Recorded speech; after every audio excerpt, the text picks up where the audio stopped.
We're in Los Angeles, California, Cities of Angels, the bomb bag of the United States.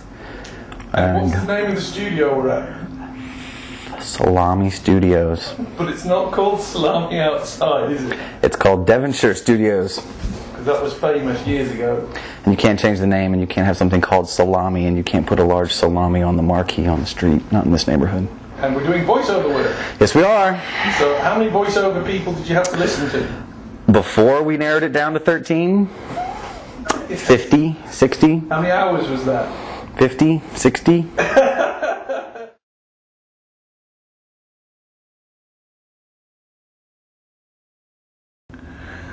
So we're here, we're in Los Angeles, we're actually at a recording studio, which has got a very silly name, it's a great example of what happens when EA came in. A lot of people get a little bit nervous when, you know, Electronic Arts, large, big company, they sort of acquire Mythic, and what's it going to do? Well, people are quite quick to look at, you know, the potential dark side without seeing the potential upside. The upside is that for this game, we were able to go off to a proper professional recording studio. We're able to get in proper voice actors, and we've been able to script out, book proper time. And what that's allowed us to do is bring a level of warmth and joy to the game that we'd never be able to achieve when we were working as Mythic on our own, even with the best of intentions. As far as giving direction to actors goes, they're all professionals, so they know what to do. They've done this a lot of times before. So most of the time you put the script in front of them, say run through this 3 or 4 times, and they'll nail it. If there's something they're missing, we'll go back and say, oh, you need to be angrier or taller or pinker or do it in boots. But then there's other ones where they're way off the mark, or pronunciation is crazy. The whole thing has to be done with a faux British accent, for one thing. And then we've got them saying things like, the Osurian Drushi of Ulthuan must protect them. Nobody knows how to say any of that kind of stuff. So we have to go back and forth with that.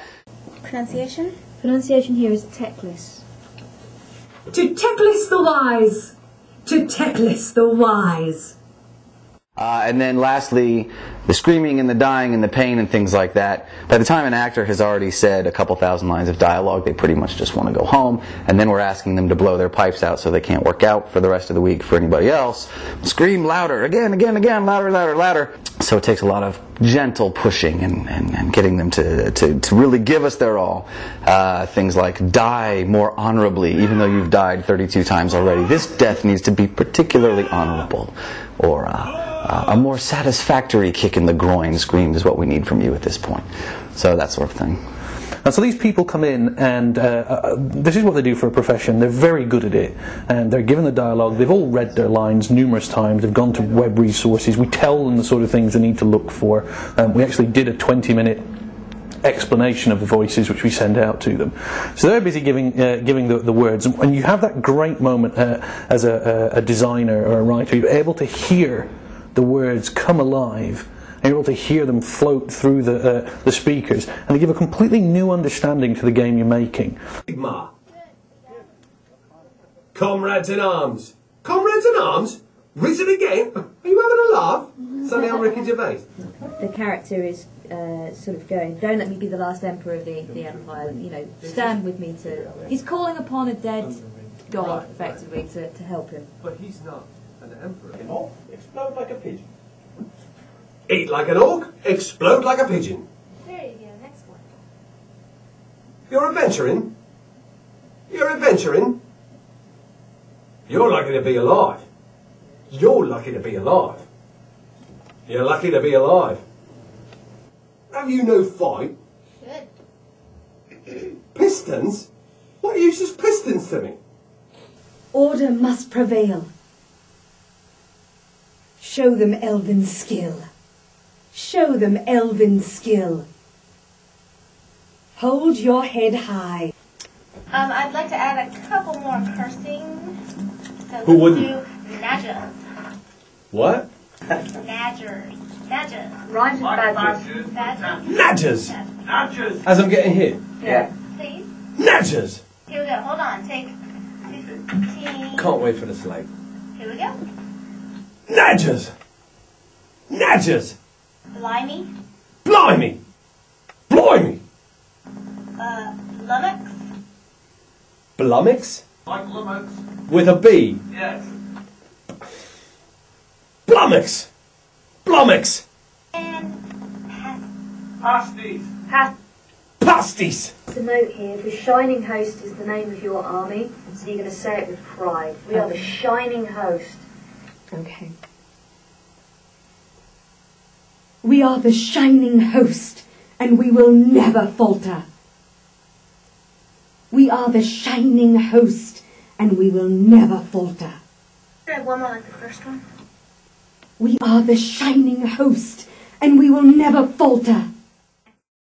Biggest challenge of this project so far has been getting Paul to leave the town alone so that we can actually get the work done.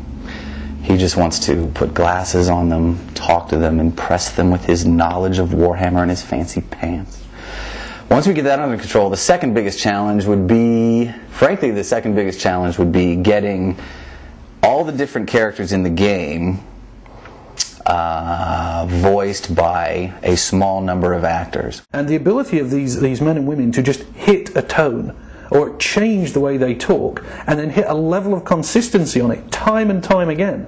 Bear in mind that when we're recording, they're jumping from different scripts all the time. And so what we do is we generally play back 20 seconds of their high elf, and then they can quickly, I don't even know how they do it, they can just move their vocal cords back to that range and just bang it out again. Let's do the tree action first. The tree first? The tree first. Once more with barkiness. Let's hear your... Sorry, hold on.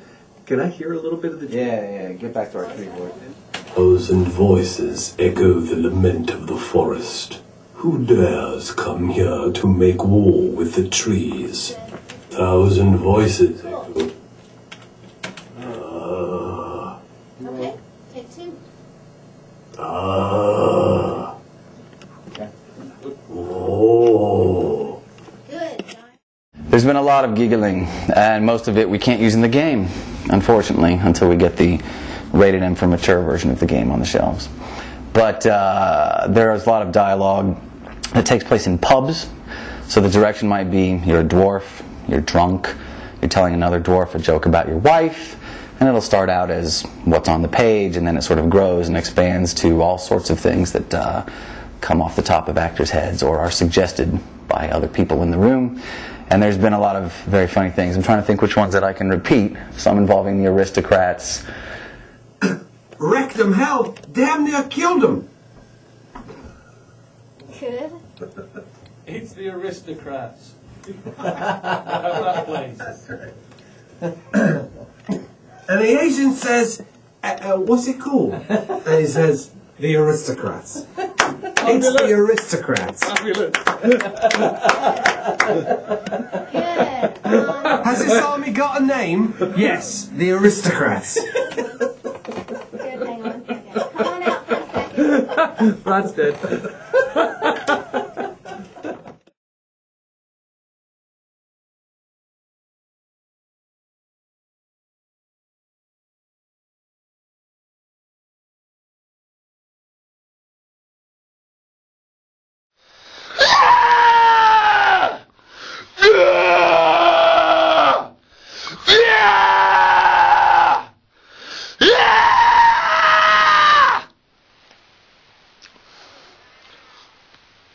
Just remember, if you scream loudly enough, you will get your budget for your sound room.